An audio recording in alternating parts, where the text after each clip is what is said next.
मेरा गुरु परमेश्वर कृपा करता है उन्होंने मन दे भी और उन्होंने तन दे भी, जिन्ने रोग ने जितनी तरह के रोग ने उन्होंने सारों दूर करता है। और सतगुरु जी ने रहाओ दी पंक्तियों में पावन बचन कहे ने, जिहड़ा शब्द का केंद्री भाव है, मेरे राम हर जन आरोग भये। धन गुरु रामदास जी बख्शिश करते हैं, हे मेरे राम अकाल पुरख वाहिगुरु जी, हर जन आरोग भये, जेड़े हरि दे जन ने वो आरोग हो गए, रोगां तो रहत हो गए। पर हुण रोग किहड़े ने ते इन्हां रोगां तो मुक्त होना किवें है? गुरु साहब जी ने कृपा की, एक तो रोगां तो मुक्त होने का तरीका रहाओ की पंक्ति में ही दस्या है। कहते गुर बचनी जिन्ना जपिया मेरा हर हर, तिनके हो मैं रोग गए। जिन्ना ने गुरु दे बचना राही हरि परमात्मा के नाम नूं जपिया है, गुर बचनी जिन्ना जपिया हर हर, कहते ने वो तिनके होमै रोग गए। उन्होंने होमै वर्गे जिहड़े दीर्घ रोग ने वो भी अंदरों चले गए। बस एक बारी हरि का जन कोई बन जाए सही, और हरि का जन जिहड़ा बन गया फिर उन्होंने भरोसा ये हुंदा है, यकीन हुंदा है कि हर जन अरोग पए, वो तन करके भी मन करके भी अरोग हुंदे ने। सतगुरु का पावन बचन है, चतुर्दिशा कीनो बल अपना, सिर ऊपर कर धारे हो। चतुर्दिशा चार दिशावां दे विच उन्हें अपना बल रखिया होया है। और कहते ने जिंदे उत्ते अपना कर अपना हथ धार दिता, किरपा की दृष्टि जिंदे ते पा दी। किरपा कठाक अवलोकन किनो, दास का दुख बिदारे हो। किरपा की दृष्टि का हाथ जिंदे ते रख दिता, दास का दुख बिदारो। अपने दास अपने जन के दुखों दूर किया है। पर यह दुखों दूर जे असीं चाहुंदे कि साडे दुख दूर हो जाण, तो पहली गल धन गुरु नानक देव सच्चे पातशाह कहंदे ने, देख ये जिहड़े दुख ने तैनूं समझ आ जाना कि दुख है किन्नी तरह के, सब तो वड्डा दुख किहड़ा है। तो दूजी गल जे इन्हां तो बचना है तो फिर गुरु के बचनों के राही, तो फिर क्यों ना अपने साईं दे अगे अरदास कर कि गुरु के बचन साडे हिरदे अंदर वस जाना, गुरु का शब्द साडे अंदर वस जे। और गुरु साहब ने अरदास करके सानू ढंग तरीका दस्या है।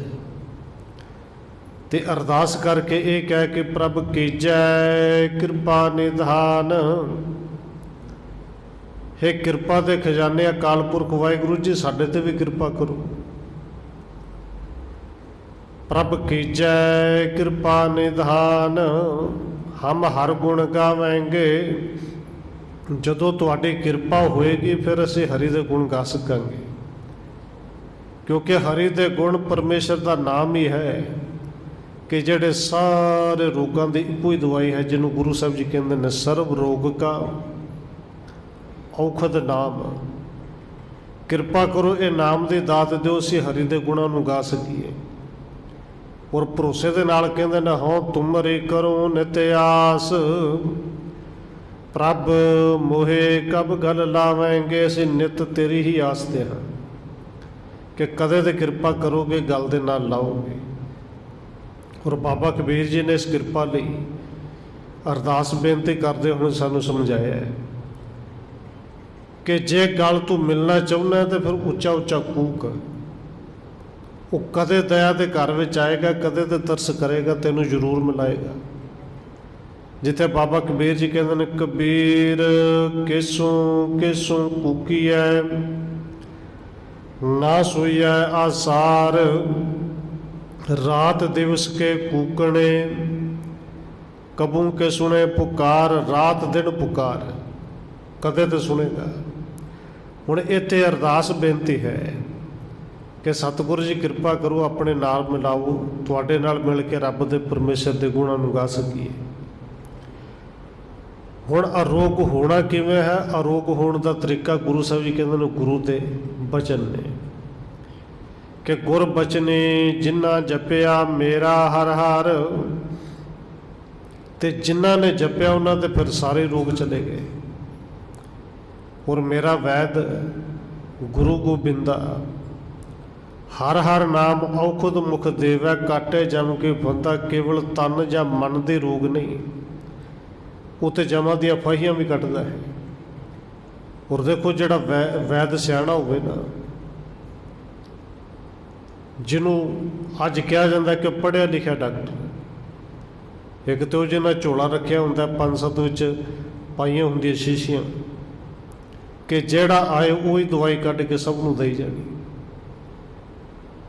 ਪਰ ਜਿਹੜਾ ਵੈਦ ਸਿਆਣਾ ਹੈ, ਜਿਹੜਾ ਡਾਕਟਰ ਸਿਆਣਾ ਹੈ, ਉਹ ਕਦੇ ਸਿੱਧੀ ਦਵਾਈ ਦਿੰਦਾ ਹੀ ਨਹੀਂ,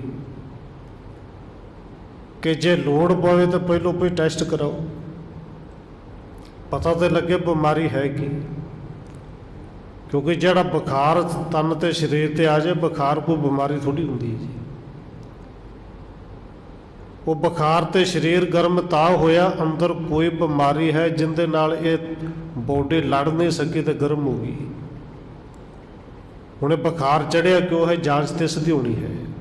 ਔਰ ਸਿਆਣਾ ਵੈਦ ਜਿਹੜਾ ਹੈ ਉਹ ਪਹਿਲੋਂ ਜਾਂਚ ਕਰਦਾ ਤੇ ਫਿਰ ਦਵਾਈ ਦਿੰਦਾ। ਪਹਿਲੋਂ ਦਵਾਈ ਰੋਗ ਦੇ ਬਾਰੇ ਜਾਣਦਾ ਹੈ ਤੇ ਫਿਰ ਰੋਗ ਨੂੰ ਦੂਰ ਕਰਨ ਦਾ ਤਰੀਕਾ ਦੱਸਦਾ। ਔਰ ਗੁਰੂ ਸਾਹਿਬ ਜੀ ਕਹਿੰਦੇ ਨੇ, ਮੇਰੇ ਗੁਰੂ ਤੋਂ ਸਿਆਣਾ ਵੈਦ ਕਿਹੜਾ ਹੋਣਾ? ਭਾਈ ਸਾਹਿਬ ਭਾਈ ਗੁਰਦਾਸ ਜੀ ਨੇ, ਉਹਨਾਂ ਨੇ ਪਾਵਨ ਬਚਨ ਕਹੇ ਨੇ, ਕਹਿੰਦੇ ਸਤਿਗੁਰ ਪੂਰਾ ਵੈਦ ਹੈ, 5 ਰੋਗ ਅਸਾਧ ਨਿਵਾਰੇ। ਮਨੁੱਖ ਨੂੰ 5 ਰੋਗ ਲੱਗੇ ਨੇ ਔਰ 5 ਦੇ 5 ਹੀ ਅਸਾਧ ਨੇ, ਜਿਨ੍ਹਾਂ ਦਾ ਇਲਾਜ ਕੋਈ ਨਹੀਂ। ਪਰ ਮੇਰਾ ਗੁਰੂ ਵੈਦ ਉਹ ਹੈ, ਭਾਈ ਸਾਹਿਬ ਜੀ ਕਹਿੰਦੇ ਨੇ, ਅਸਾਧ ਰੋਗ ਨੇ ਜਿਹੜੇ 5, ਇਹ 5 ਵੀ ਦੂਰ ਕਰ ਦਿੱਤੇ। ਸਤਿਗੁਰੂ ਜੀ ਨੇ ਪਾਵਨ ਬਚਨ ਬਾਣੀ ਦੇ ਵਿੱਚ ਕਹੇ ਨੇ ਕਿ ਦੇਖੋ, ਇੱਕ ਮੱਛੀ ਹੈ, ਮਿਰਗ ਹੈ, ਇੱਕ ਪਤੰਗਾ ਹੈ, ਭੰਮਟ ਹੈ, ਹਾਥੀ ਹੈ, ਇਹਨਾਂ ਦੀ ਗਿਣਤੀ ਕਰਕੇ ਕਹਿੰਦੇ ਨੇ ਇਹਨਾਂ ਨੂੰ ਇੱਕ ਇੱਕ ਰੋਗ ਲੱਗਿਆ ਹੈ। ਇਹ ਜਿਹੜੇ 5 ਰੋਗ ਨੇ, 5 ਵਿੱਚੋਂ ਇੱਕ ਇੱਕ ਰੋਗ ਇਹਨਾਂ ਨੂੰ ਲੱਗਿਆ ਹੈ। ਪਰ ਇਹ ਇੱਕ ਇੱਕ ਰੋਗ ਦੇ ਕਾਰਨ ਹੀ ਆਪਣੀ ਜਾਨ ਗਵਾ ਬੈਠਦੇ ਨੇ। ਤੇ ਭਾਈ ਤੂੰ ਮਨੁੱਖ ਹੈ, ਤੈਨੂੰ ਤੇ 5 ਲੱਗੇ ਨੇ, ਤੇ ਇਹ 5 ਦੂਰ ਗੁਰੂ ਤੋਂ ਬਿਨਾਂ ਹੋ ਨਹੀਂ ਸਕਦੇ। ਤੇ ਜੇ 5 ਚਮੜੇ ਨੇ, ਕਦੇ ਵਿਚਾਰ ਕਰਕੇ ਦੇਖੋ, ਉਹ ਇੱਕ ਇੱਕ ਰੋਗ ਦੇ ਕਾਰਨ ਜਾਂ ਤਾਂ ਗੁਲਾਮ ਹੋ ਗਏ ਤੇ ਜਾਂ ਮਾਰੇ ਗਏ। ਕਦੇ ਵਿਚਾਰ ਕਰ, ਤੈਨੂੰ ਜੇ 5 ਲੱਗੇ ਨੇ ਤਾਂ ਤੇਰੀ ਹਾਲਤ ਬਣੇਗੀ ਕੀ? ਸਤਿਗੁਰੂ ਜੀ ਨੇ ਪਾਵਨ ਬਚਨ ਕਹੇ ਨੇ, ਕਹਿੰਦੇ ਮ੍ਰਿਗ ਮੀਨ ਭ੍ਰਿੰਗ ਪਤੰਗ ਕੁੰਚਰ, ਏਕ ਦੋਖ ਬੇਨਾਸ, 5 ਦੋਖ ਅਸਾਧ ਜਾਮੈ। 5 ਦੋਖ ਨੇ ਔਰ ਅਸਾਧ ਨੇ, ਇਹਨਾਂ ਦਾ ਹੋਰ ਕਿਤੋਂ ਇਲਾਜ ਹੁੰਦਾ ਨਹੀਂ। ਕਹਿੰਦੇ 5 ਦੋਖ ਅਸਾਧ ਜਾਮੈ, ਤਾਕੇ ਕਿਤ ਕੇ ਆਸ। ਉਹਨੂੰ ਕਿੱਥੇ ਆਸ, ਕਿਵੇਂ ਬਚੇਗਾ, ਕਿਵੇਂ ਛੁਟਕਾਰਾ ਹੋਵੇ? ਹੁਣ ਸਤਿਗੁਰੂ ਜੀ ਨੇ ਕਿਰਪਾ ਕੀਤੀ, ਇਹ ਜਿਹੜੇ ਰੋਗ ਨੇ ਤਨ ਦੇ ਅੰਦਰ ਪਏ ਨੇ, ਤਨ ਦੇ ਵੀ ਨੇ, ਮਨ ਦੇ ਵੀ ਨੇ। ਇਹ ਰੋਗ ਕਿਹੜੇ ਨੇ? ਤੇ ਫਿਰ ਇਹਨਾਂ ਰੋਗਾਂ ਤੋਂ ਗੁਰੂ ਛੁਟਕਾਰਾ ਕਿਵੇਂ ਦਿੰਦਾ ਹੈ? ਇਹਨਾਂ ਰੋਗਾਂ ਤੋਂ ਬਚਿਆ ਕਿਵੇਂ ਜਾਂਦਾ ਹੈ? ਗੁਰੂ ਸਾਹਿਬ ਜੀ ਪਹਿਲੋਂ ਰੋਗਾਂ ਦੇ ਬਾਰੇ ਦੱਸਦੇ ਨੇ ਤੇ ਫਿਰ ਉਹਨਾਂ ਰੋਗਾਂ ਦਾ ਇਲਾਜ ਦੱਸਦੇ ਨੇ। ਹੁਣ ਸਤਿਗੁਰੂ ਜੀ ਨੇ ਪਾਵਨ ਬਚਨ ਕਹੇ ਨੇ ਕਿ ਐਸੋ ਗੁਣ ਮੇਰੋ ਪ੍ਰਭ ਜੀ ਕੀਨ, 5 ਦੋਖ ਅਰ ਅਹੰਗ ਰੋਗ, ਇਹ ਤਨ ਤੇ ਸਗਲ ਦੂਰ ਕੀਨ। 5 ਰੋਗਾਂ ਦੇ ਵਿੱਚ ਵੀ ਅਹੰਕਾਰ ਹੈ। ਔਰ ਦੁਬਾਰੇ ਸ਼ਬਦ ਫਿਰ ਵਰਤਦੇ ਨੇ, 5 ਰੋਗ ਔਰ ਅਹੰਗ। ਇਹ 5 ਜਿਹੜੇ ਦੋਖ ਨੇ ਔਰ ਅਹੰਗ ਰੋਗ, ਹੰਕਾਰ ਵਰਗੇ ਰੋਗ ਮੇਰਾ ਗੁਰੂ ਹੀ ਦੂਰ ਕਰ ਸਕਦਾ ਹੈ। ਹੁਣ ਇੱਥੇ ਗੁਰੂ ਸਾਹਿਬ ਨੇ ਕਿਰਪਾ ਕੀਤੀ, ਗੁਰ ਬਚਨੀ ਜਿਨ੍ਹਾਂ ਜਪਿਆ ਮੇਰਾ ਹਰ ਹਰ। ਤਿੰਨ ਕੈ ਹੋਮੈ ਰੋਗ ਗਏ। ਅਸਲ ਵਿੱਚ ਇਹ ਜਿਹੜਾ ਹੋਮੇ ਦਾ ਰੋਗ ਹੈ ਨਾ, ਇਹ ਸਾਰੇ ਰੋਗਾਂ ਦੀ ਜੜ ਹੈ। ਇਹ ਬਾਕੀ ਦੇ ਸਾਰੇ ਰੋਗ ਪੈਦਾ ਹੁੰਦੇ ਇੱਥੋਂ ਨੇ। ਹੁਣ ਧੰਨ ਗੁਰੂ ਨਾਨਕ ਦੇਵ ਸੱਚੇ ਪਾਤਸ਼ਾਹ ਜਦੋਂ ਸਵਾਲ ਕੀਤਾ, ਪੁੱਛਿਆ ਕਿ ਸਤਿਗੁਰੂ ਜੀ ਇਹਨਾਂ ਰੋਗਾਂ ਤੋਂ ਛੁਟਕਾਰਾ ਮਿਲ ਸਕਦਾ ਹੈ? ਧੰਨ ਗੁਰੂ ਨਾਨਕ ਦੇਵ ਸੱਚੇ ਪਾਤਸ਼ਾਹ ਸਮਝਾਉਂਦੇ ਨੇ ਭਈ ਜ਼ਰੂਰ ਮਿਲ ਸਕਦਾ, ਪਹਿਲਾਂ ਰੋਗਾਂ ਦਾ ਪਤਾ ਤਾਂ ਲੱਗੇ ਕਿ ਤੁਸੀਂ ਰੋਗ ਕਹਿੰਦੇ ਕਿਹਨੂੰ, ਸਮਝਦੇ ਕਿਹਨੂੰ। ਤੇ ਸਤਿਗੁਰੂ ਜੀ ਕਿਰਪਾ ਕਰਕੇ ਫਿਰ ਸਮਝਾ ਦਿਓ ਕਿ ਉਹ ਰੋਗ ਹੈ ਕਿਹੜੇ। ਤੇ ਗੁਰੂ ਸਾਹਿਬ ਜੀ ਕਹਿੰਦੇ ਨੇ ਸਭ ਤੋਂ ਪਹਿਲਾ ਤੇ ਸਭ ਤੋਂ ਵੱਡਾ ਰੋਗ ਹੀ ਜਿਹੜੇ ਪਰਮਾਤਮਾ ਪਰਮੇਸ਼ਰ ਨੇ ਸੰਸਾਰ ਤੇ ਭੇਜਿਆ, ਉਸ ਪਰਮੇਸ਼ਰ ਨੂੰ ਭੁੱਲ ਜਾਣਾ ਸਭ ਤੋਂ ਵੱਡਾ ਰੋਗ ਹੈ। ਔਰ ਉਹ ਸਤਿਗੁਰੂ ਜੀ ਦਾ ਪਾਵਨ ਬਚਨ ਹੈ, ਦੁੱਖ ਵਿਛੋੜਾ ਇੱਕ ਦੁੱਖ ਭੂਖ। ਉੱਥੇ 4 ਤਰ੍ਹਾਂ ਦੇ ਦੁੱਖਾਂ ਦੀ ਗਿਣਤੀ ਦੱਸੀ, ਤੇ ਸਭ ਤੋਂ ਵੱਡਾ ਤੇ ਸਭ ਤੋਂ ਪਹਿਲਾ ਦੁੱਖ ਦੱਸਿਆ ਰੱਬ ਨੂੰ ਭੁੱਲ ਜਾਣਾ। ਦੂਜਾ ਭੁੱਖ, ਇਹ ਭੁੱਖ ਤ੍ਰਿਸ਼ਨਾ ਵਾਲੀ ਹੋਵੇ ਜਿਹੜੀ, ਇਹ ਕਦੇ ਰੱਜਦੀ ਨਹੀਂ, ਬੜਾ ਵੱਡਾ ਦੁੱਖ ਹੈ। ਦੁੱਖ ਵਿਛੋੜਾ ਇੱਕ ਦੁੱਖ ਭੂਖ, ਇੱਕ ਦੁੱਖ ਸ਼ਕਤਵਾਰ ਜਮਦੂਤ। ਤੀਜੀ ਤਰ੍ਹਾਂ ਦੁੱਖ ਹੈ ਉਹ ਸ਼ਕਤੀਵਾਨ, ਜਿਹਨੂੰ ਜਮਦੂਤ ਕਿਹਾ ਜਾਂਦਾ, ਜਮਦੂਤਾਂ ਦਾ ਡਰ, ਮੌਤ ਦਾ ਡਰ। ਔਰ ਚੌਥੀ ਤਰ੍ਹਾਂ ਦੇ ਕਹਿੰਦੇ ਨੇ ਇੱਕ ਦੁੱਖ ਰੋਗ ਲੱਗੇ ਤਨ ਧਾਏ, ਵੈਦ ਨ ਭੂਲੈ ਦਾਰੂ ਲਾਏ। ਭਾਵੇਂ ਉਹ ਸ਼ਬਦ ਵੈਦ ਨੂੰ ਸੰਬੋਧਨ ਕਰਕੇ ਹੈ, ਪਰ ਗੁਰੂ ਸਾਹਿਬ ਜੀ ਨੇ ਕਿਰਪਾ ਕੀਤੀ, ਇੱਕ ਤਨ ਦਾ ਵੀ ਰੋਗ ਹੈ। ਔਰ ਮੇਰਾ ਗੁਰੂ ਉਹ ਵੈਦ ਹੈ ਜਿਹੜਾ ਕੇਵਲ ਮੰਨਦਾ ਹੀ ਨਹੀਂ। ਭਾਵੇਂ ਗੁਰੂ ਦੀ ਬਾਣੀ ਦੇ ਵਿੱਚ ਬਹੁਤਾਤ ਸ਼ਬਦ ਆਉਂਦੇ ਨੇ ਕਿ ਜਿੱਥੇ ਕੇਵਲ ਤੇ ਕੇਵਲ ਮਨ ਦੀ ਹੀ ਗੱਲ ਕੀਤੀ ਜਾਂਦੀ ਹੈ, ਪਰ ਗੁਰੂ ਸਾਹਿਬ ਜੀ ਪਾਵਨ ਬਚਨ ਵੀ ਕਹਿੰਦੇ ਨੇ ਭਾਈ ਸਿੱਖਾ ਕੇਵਲ ਮਨ ਦੀ ਨਹੀਂ, ਜੇ ਤਨ ਤੇ ਵੀ ਰੋਗ ਆ ਜਾਣ ਤੇ ਮੇਰਾ ਗੁਰੂ ਤਨ ਦੇ ਰੋਗਾਂ ਨੂੰ ਵੀ ਦੂਰ ਕਰਦਾ ਹੈ। ਪੂਰੇ ਪਾਵਨ ਬਚਨ ਆਪਾਂ ਪੜ੍ਹਦੇ ਹਾਂ, ਜਦੋਂ ਗੁਰੂ ਤੋਂ ਮੰਗਣਾ ਹੈ ਤੇ ਸਿੱਖ ਹਰ ਕੋਈ ਮੰਗਦਾ ਹੈ। ਮਾਣ ਮੰਗੂ ਤਾਣ ਮੰਗੂ, ਧਨ ਲਖਮੀ ਸੁੱਤ ਦੇ। ਇਹ ਜਿਹੜਾ ਦੇਹ ਸ਼ਬਦ ਹੈ ਨਾ, ਇਹ ਸਰੀਰ ਵਾਸਤੇ ਹੈ, ਦੇਹ ਅਰੋਗਤਾ ਨਹੀਂ ਹੈ ਕਿ ਦੇਹ ਅਰੋਗਤਾ ਵੀ ਤੇਰੇ ਤੋਂ ਮੰਗਣੀ ਦਾ ਮਤਲਬ ਦੇਹ ਅਰੋਗਤਾ ਵੀ ਤੂੰ ਬਖਸ਼ਣਾ ਹੈ।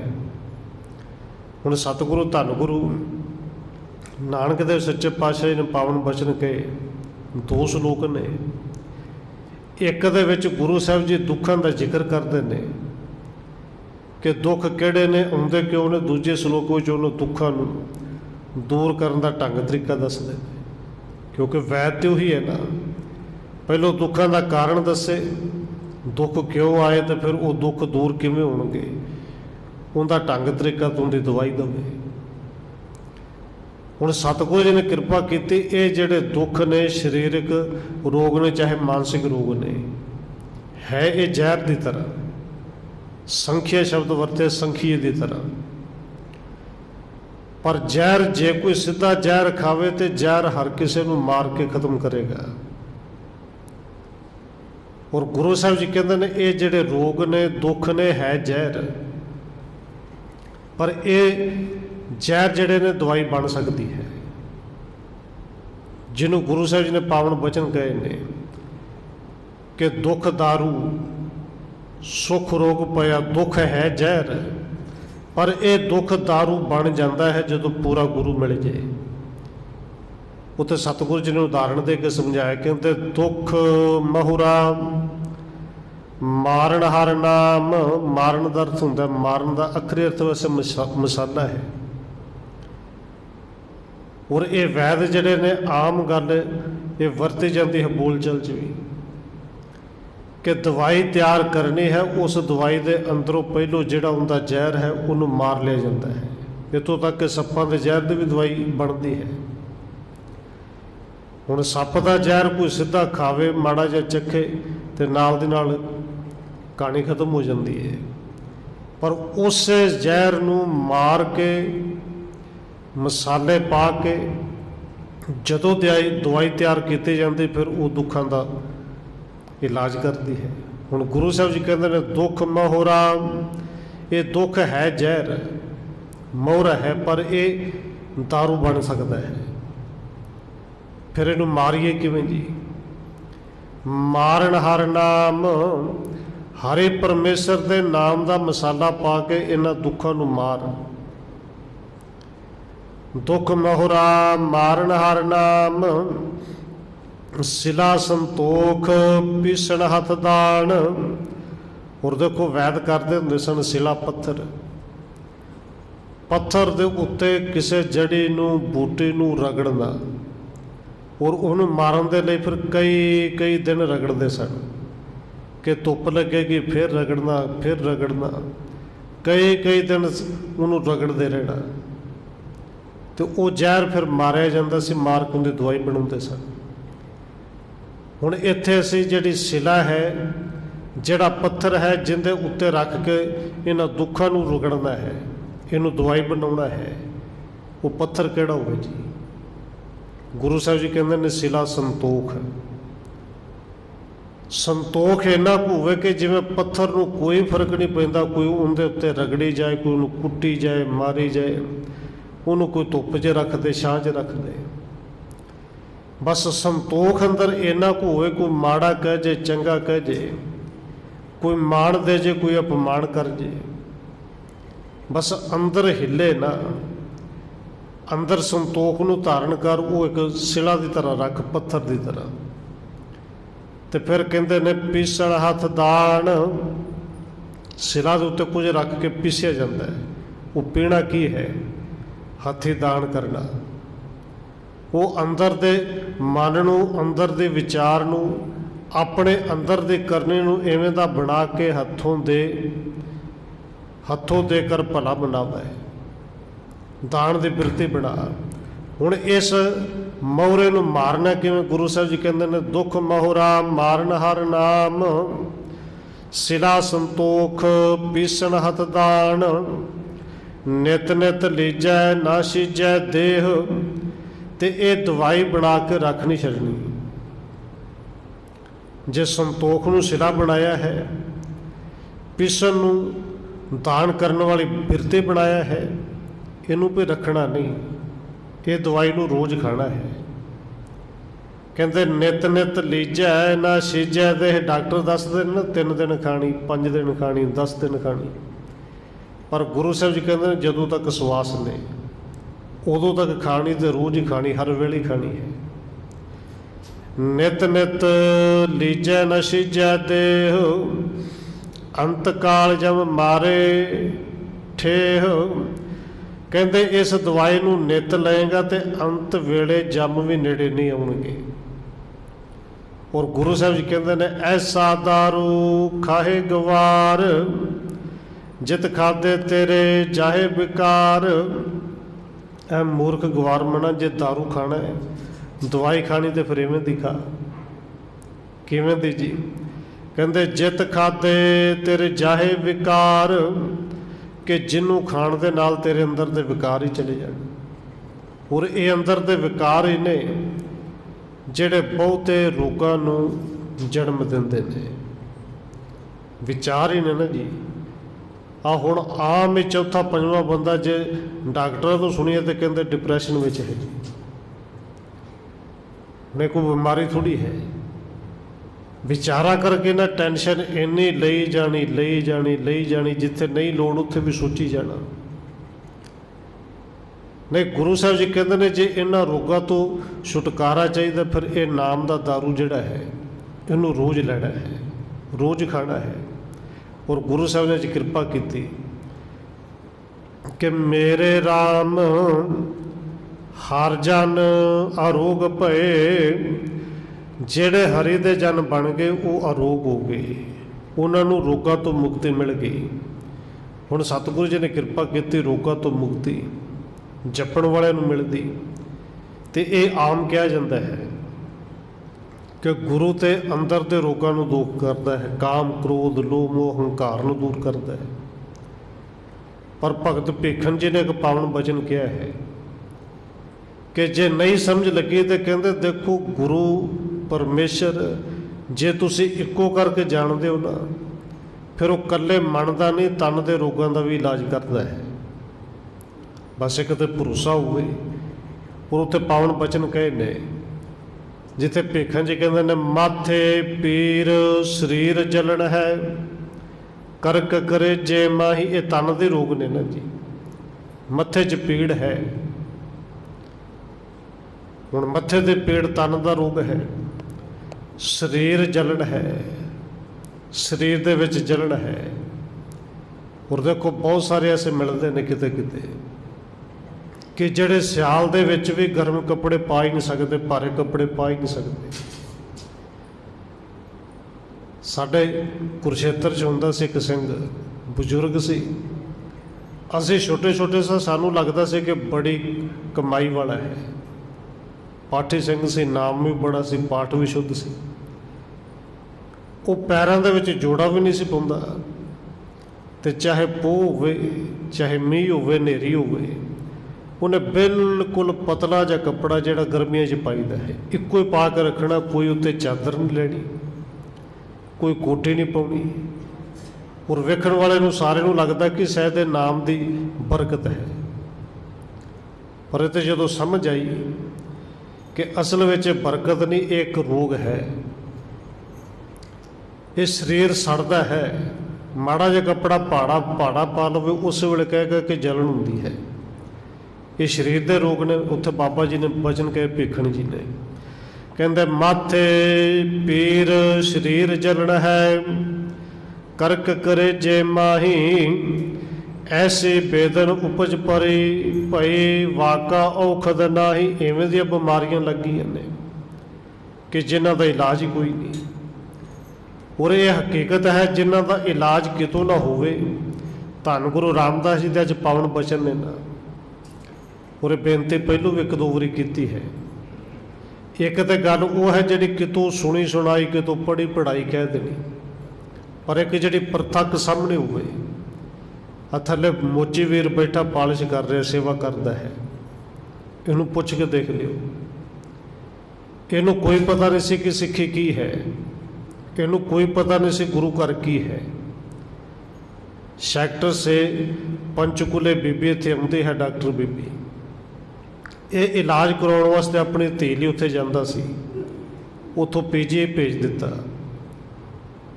ਅੱਖਾਂ ਦੀ ਰੋਸ਼ਨੀ ਸਿਰਫ ਇੰਨੀ ਕੁ ਸੀ ਕਿ 2 ਫੁੱਟ ਤੋਂ ਵੇਖ ਸਕਦੀ ਸੀ। ਔਰ ਜੇ 2 ਫੁੱਟ ਤੋਂ ਵੇਖ ਸਕਦੇ ਦਾ ਮਤਲਬ ਜੇ ਚੱਲਦੀ ਹੋਵੇ ਤਾਂ ਉਹਨੂੰ ਜ਼ਮੀਨ ਵੀ ਨਜ਼ਰ ਨਹੀਂ ਆਉਂਦੀ ਹੋਣੀ ਕਿ ਖੱਡਾ ਹੈ ਜਾਂ ਕੀ ਹੈ। PGI ਤੋਂ ਵੀ ਜਵਾਬ ਮਿਲ ਗਿਆ ਸੀ ਕਿ ਇਹ ਪਿੱਛੋਂ ਹੀ ਲਾਈਟ ਚਲੀ ਗਈ ਹੈ, ਇਸ ਤੋਂ ਜ਼ਿਆਦਾ ਵੱਧ ਸਕਦੀ ਨਹੀਂ। ਔਰ ਉਸ ਬੀਬੀ ਨੇ ਰਾਹ ਵਿਖਾਇਆ ਕਿ ਦੇਖ ਇੱਥੇ ਦਵਾਈਆਂ ਲੈ ਲਈਆਂ, ਇਲਾਜ ਕਰ ਲਿਆ, ਆਪਰੇਸ਼ਨ ਹੋਣਾ ਹੈ, ਪਰ ਡਾਕਟਰ ਕਹਿੰਦੇ ਨੇ ਸਿਰਫ 1% ਚਾਂਸ ਹੈ ਕਿ ਥੋੜ੍ਹੀ ਬਹੁਤੀ ਜੇ ਵੱਧ ਜੇ ਤਾਂ ਵੱਧ ਜੇ, ਨਹੀਂ ਤਾਂ ਕੋਈ ਚਾਂਸ ਨਹੀਂ। ਔਰ ਉਸ ਬੀਬੀ ਨੇ ਇਸ ਥਾਂ ਤੋਂ ਅਰਦਾਸ ਬੇਨਤੀ ਕੀਤੀ, ਉਹਨਾਂ ਨੂੰ ਭੇਜਿਆ ਧੰਨ ਗੁਰੂ ਰਾਮਦਾਸ ਜੀ ਉਸ ਦਰ 'ਤੇ ਕਿ ਦੁੱਖ ਭੰਜਨੀ ਥੱਲੇ ਜਾ ਕੇ ਜਦੋਂ ਉਸ ਬੱਚੀ ਨੇ ਇਸ਼ਨਾਨ ਕੀਤਾ, ਟੁੱਬੀ ਲਾਈ, ਬਸ ਜਦੋਂ ਕੱਪੜੇ ਪਾ ਕੇ ਬਾਹਰ ਆਵੇ, ਜਿਹਨੂੰ 2 ਫੁੱਟ ਤੋਂ ਦਿਸਦਾ ਸੀ, ਆਪਣੇ ਬਾਪੂ ਦਾ ਹੱਥ ਫੜ ਕੇ ਕਹਿੰਦੇ ਕਿ ਬਾਪੂ ਉਹ ਸਾਹਮਣੇ ਸਾਰਾ ਗੋਲਡਨ ਕੀ ਹੈ? ਇਹ ਸੋਨੇ ਦਾ ਮੰਦਰ ਹੈ, ਇਹ ਸਾਰਾ ਕੁਝ ਨਜ਼ਰ ਆ ਰਿਹਾ ਹੈ। ਇਸ਼ਨਾਨ ਕੀਤਾ, ਉਹ ਗੁਰੂ ਨੇ ਤਨ ਦਾ ਰੋਗ ਸੀ ਨਾ, ਨਜ਼ਰ ਨਹੀਂ ਸੀ ਆਉਂਦਾ, ਜੋਤ ਦਿੱਤੀ। ਔਰ ਮੋਚੀ ਉਦੋਂ ਦਾ ਇਸ ਗੁਰੂ ਘਰ ਵਿੱਚ ਆ ਕੇ ਸੇਵਾ ਕਰਦਾ ਹੈ। ਇਹਨੂੰ ਪੁੱਛ ਵੀ ਸਕਦੇ ਕਿ ਕਿੱਥੇ ਕਿੱਥੇ ਗਿਆ, ਕੀ ਬਣਿਆ, ਪਰ ਰਾਮਦਾਸ ਸਤਿਗੁਰੂ ਜਿਨ੍ਹਾਂ ਦੇ ਦਰ ਤੋਂ ਨਿਗਾਹ ਮਿਲੀ ਔਰ ਭਰੋਸਾ ਇੰਨਾ ਕੁ ਬਣਿਆ ਕਿ ਰੋਜ਼ ਘੰਟਾ ਡੇਢ ਆ ਕੇ ਸੇਵਾ ਕਰਦਾ ਹੈ। ਭੇਖਣ ਜੀ ਕਹਿੰਦੇ ਨੇ ਦੇਖੋ ਇਹ ਹਰੀ ਦਾ ਨਾਮ ਜਿਹੜਾ ਪਰਮੇਸ਼ਰ ਦਾ ਨਾਮ ਹੈ, ਹਰ ਕਾ ਨਾਮ ਅੰਮ੍ਰਿਤ ਜਲ ਨਿਰਮਲ, ਇਹ ਔਖਦ ਜਗ ਸਾਰਾ, ਇਹ ਸਾਰੇ ਸੰਸਾਰ ਲਈ ਤੇ ਸਾਰੀਆਂ ਬਿਮਾਰੀਆਂ ਲਈ ਇੱਕੋ ਹੀ ਇਲਾਜ ਹੈ, ਨਾਮ।